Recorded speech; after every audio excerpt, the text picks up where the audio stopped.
Olá, quando falamos em alimentos pró-inflamatórios, 5 categorias se destacam e hoje vamos vê-las juntinhas. Eu sou Aline Ribeiro, nutricionista esportiva, e o primeiro item da lista são os grãos refinados, uma questão mais complexa do que parece, né? Isso porque os grãos refinados, eles já têm uma natureza potencialmente inflamatória, mas merece uma análise mais aprofundada e a gente vai falar um pouquinho sobre isso. No mundo vegetal, o excesso de energia é armazenado sob a forma de carboidratos complexos, como o amido nos grãos. O equivalente no mundo animal é o glicogênio. Então, esses carboidratos complexos, eles são essencialmente longas cadeias de açúcares simples, né?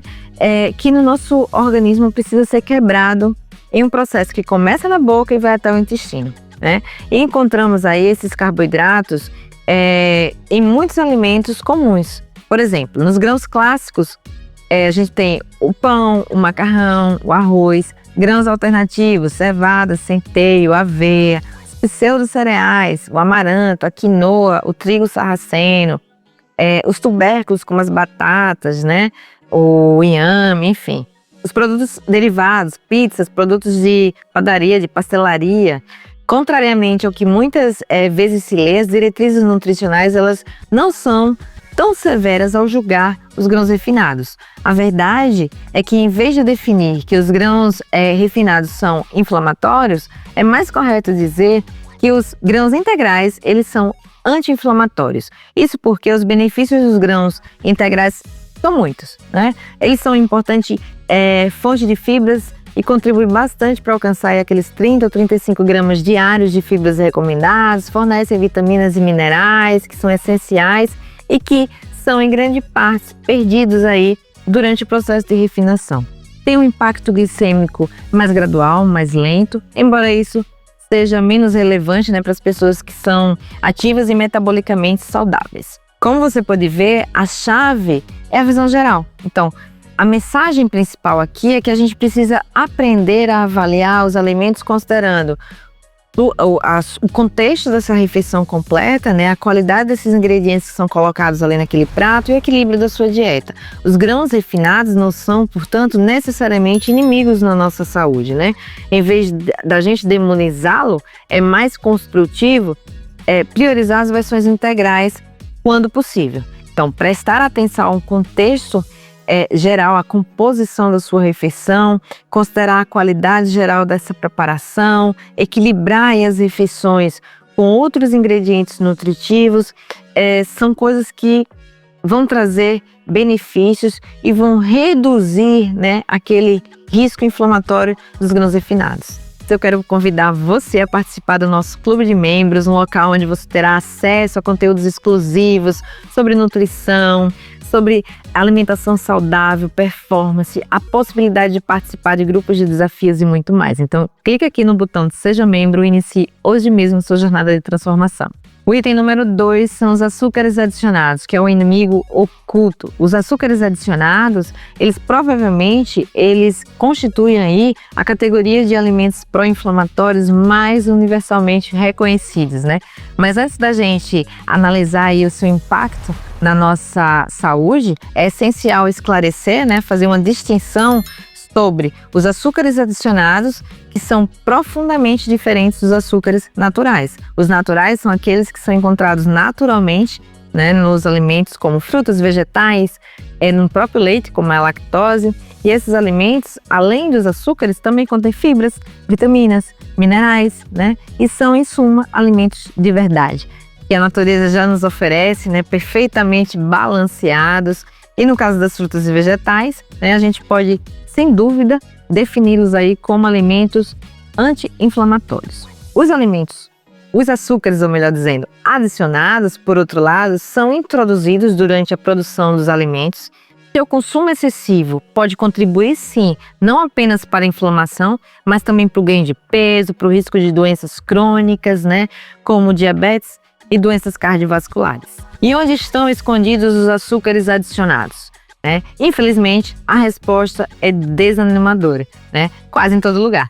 Isso porque eles são encontrados aí, os açúcares, em refrigerantes, bebidas açucaradas, doces, balas, chocolates, chocolates ao leite, produtos de padaria, biscoitos, bolos, lanches, né? Cereais de café da manhã, iogurtes de frutas que são aromatizados, alguns molhos e temperos, pratos prontos e por aí vai. Então, se a gente for fazer a lista, é infinita. E existem também os açúcares adicionados visíveis, como no caso do açúcar que a gente coloca no nosso café, no nosso chá, né, no suco, ou o mel que a gente adiciona aí a outros alimentos. Esses açúcares, né, de certa forma, eles são menos problemáticos justamente porque a gente pode controlar conscientemente a quantidade ou excluí-los da nossa dieta. E quanto é demais? Os açúcares adicionados, eles não são um veneno mortal, né? Mas sim um nutriente a ser limitado. As diretrizes sugerem que o consumo desses açúcares não deve ultrapassar 10% das calorias totais diárias, idealmente 5% para os indivíduos que são sedentários. E em termos práticos, a gente está falando aí de cerca de 5 a 7 colheres de chá por dia, e é uma quantidade que pode parecer generosa, né? Mas é rapidamente batida, alcançada, considerando todos os açúcares escondidos que são encontrados aí nos produtos processados. Um aspecto crucial e muitas vezes negligenciado é o contexto em que esses açúcares eles são consumidos. Não é a mesma coisa consumir um lanche industrializado, né, de uma torta de maçã, por exemplo, caseirinha, né, que é feita com ingredientes de qualidade. E então, esse mesmo teor de açúcar e de calorias com um perfil nutricional completamente diferente. Então, na preparação caseira, talvez feita aí com um azeite, uma farinha integral, oferece um aporte de micronutrientes superior e não contém aditivos típicos dos produtos industrializados. Assim, os açúcares adicionados, eles devem ser monitorados e limitados, mas é fundamental considerar sua origem, se é natural, se é adicionado, o contexto alimentar em que ele se encontra, a qualidade geral do alimento que o contém. Dessa forma, não se trata de demonizar o açúcar em si, mas sim de fazer escolhas conscientes, né, priorizando alimentos integrais, em preparações que te permita controlar os ingredientes que são utilizados.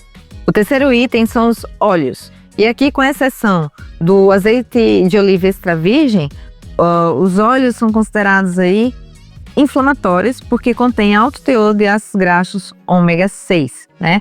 Contudo, a ciência por trás dessa questão, ela é mais complexa e a gente vai falar um pouquinho sobre isso. Óleos como de amendoim, girassol, canola, soja, têm sido alvo de críticas por seu conteúdo de ômega 6, frequentemente considerado pró-inflamatório, não é? No entanto, isso levanta um paradoxo, né? Isso porque o ácido linoleico, que é o principal componente do ômega 6, é um ácido graxo que é essencial. Isso significa dizer que ele é necessário para o nosso organismo e precisa ser consumido porque o nosso corpo ele não consegue sintetizá-lo, não é?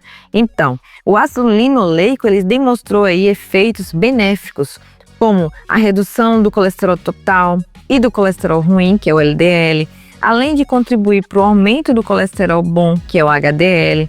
Ele também desempenha um papel que é fundamental no crescimento celular e é crucial para o desenvolvimento do cérebro, dos músculos e da pele.